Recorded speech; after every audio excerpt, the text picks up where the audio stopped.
नमस्कार सखा और सखियों का स्वागत हमारे चैनल है गोविंद में। ये बात जब की है, कुरुक्षेत्र के युद्ध क्षेत्र को विशाल सेनाओं के आवागमन की सुविधा के लिए तैयार किया जा रहा था। उन्होंने हाथियों का इस्तेमाल पेड़ों को उखाड़ने और जमीन साफ करने के लिए किया। कुरुक्षेत्र के युद्ध क्षेत्र को विशाल सेनाओं के आवागमन की सुविधा के लिए तैयार किया जा रहा था। उन्होंने हाथियों का इस्तेमाल पेड़ों को उखाड़ने और जमीन साफ करने के लिए किया। ऐसे ही एक पेड़ पर एक गौरैया अपने 4 बच्चों के साथ रहती थी। जब उस पेड़ को उखाड़ा जा रहा था तो उसका घोंसला जमीन पर गिर गया, लेकिन चमत्कारी रूप से उसकी संतानें अनहोनी से बच गई। लेकिन वो अभी बहुत छोटे होने के कारण उड़ने में असमर्थ थे। कमजोर और भयभीत गौरैया मदद के लिए इधर उधर देखती रही। तभी उसने कृष्ण को अर्जुन के साथ वहां आते देखा। वे युद्ध के मैदान की जांच करने और युद्ध की शुरुआत से पहले जीतने की रणनीति तैयार करने के लिए वहां गए थे। उसने कृष्ण के रथ तक पहुंचने के लिए अपने छोटे पंख फड़फड़ाए और किसी प्रकार श्री कृष्ण के पास पहुंची। हे कृष्ण, कृपया मेरे बच्चों को बचाए, क्योंकि लड़ाई शुरू होने पर कल उन्हें कुचल दिया जाएगा। श्री कृष्ण बोले, मैं तुम्हारी बात सुन रहा हूँ, लेकिन मैं प्रकृति के कानून में हस्तक्षेप नहीं कर सकता। गौरैया ने कहा, हे भगवान, मैं जानती हूँ कि आप मेरे उद्धारकर्ता हैं। मैं अपने बच्चों के भाग्य को आपके हाथों में सौंपती हूँ। अब यह आपके ऊपर है कि आप उन्हें मारते हैं या उन्हें बचाते हैं। काल चक्र पर किसी का बस नहीं है। श्री कृष्ण ने एक साधारण व्यक्ति की तरह उससे बात की, जिसका आशय था कि वहाँ ऐसा कुछ भी नहीं था जिसके बारे में वो कुछ भी कर सकते थे। गौरैया ने विश्वास और श्रद्धा के साथ कहा, प्रभु, आप कैसे और क्या करते हैं वो मैं नहीं जान सकती। आप स्वयं काल के नियंता हैं, यह मुझे पता है।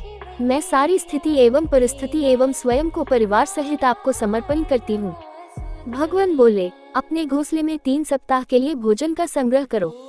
गौरैया और श्री कृष्ण के संवाद से अनभिज्ञ अर्जुन गौरैया को दूर भगाने की कोशिश करते हैं। गौरैया ने अपने पंखों को कुछ मिनटों के लिए फुलाया और फिर अपने घोंसले में वापस चली गई। 2 दिन बाद शंख के उद्घोष से युद्ध शुरू होने की घोषणा की गई। कृष्ण ने अर्जुन से कहा कि अपने धनुष और बाण मुझे दो। अर्जुन चौंका, क्योंकि कृष्ण ने युद्ध में कोई भी हथियार नहीं उठाने की शपथ ली थी। इसके अतिरिक्त अर्जुन का मानना था कि वही सबसे अच्छा धनुर्धर है। मुझे आज्ञा दे भगवान, अर्जुन ने दृढ़ विश्वास के साथ कहा, मेरे तीरों के लिए कुछ भी अभेद्य नहीं है।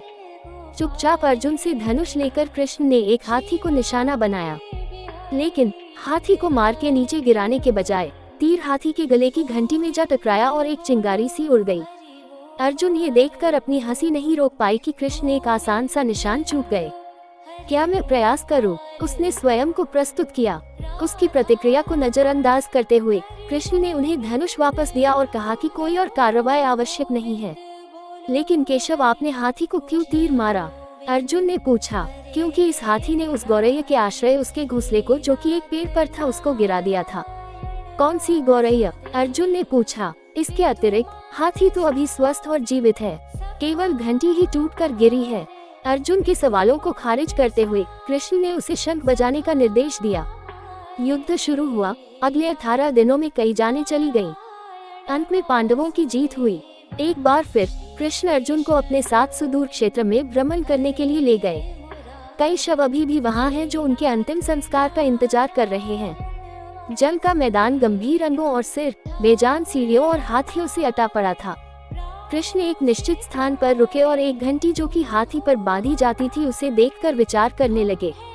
अर्जुन, उन्होंने कहा, क्या आप मेरे लिए ये घंटी उठाएंगे और इसे एक तरफ रख देंगे? निर्देश बिल्कुल सरल था, परंतु अर्जुन की समझ में नहीं आया। आखिरकार विशाल मैदान में जहां बहुत सी अन्य चीजों को साफ करने की जरूरत थी, कृष्ण उसे धातु के एक टुकड़े को रास्ते से हटाने के लिए क्यों कहेंगे?